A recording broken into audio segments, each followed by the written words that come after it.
நான் ஒன்று கேட்குற நடுவர்களே, நீங்கள் சைட் அடிச்சதுண்டா? இருக்கிறேன்.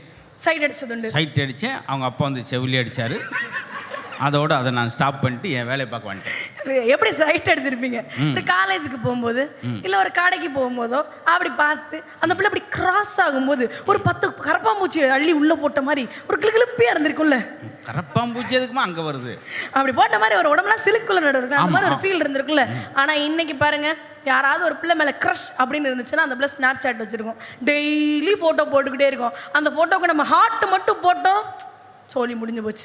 அந்த ஃபோட்டோ கீழே போய் நம்ம என்ன பண்ணணும்னா, so beautiful, so elegant, just looking like அ வாவ் அப்படின்னு சொல்லலைன்னு வச்சுக்கோங்களேன், அங்கே சோலி முடிஞ்சு போயிடும். வேற ஒருத்தர் வந்து ஃபில் பண்ணிடுவேன். அதுக்காக வேண்டியே அவனை பொத்தி பொத்தி வளர்க்க வேண்டியதாக இருக்குது. இன்றைக்கி ஆண்களுக்கெல்லாம் வந்து காதல் பண்ணுறதுன்றது கயிறு மேலே நடக்கிற மாதிரி ஒரு டாஸ்காக இருக்கு நடுவர்களே.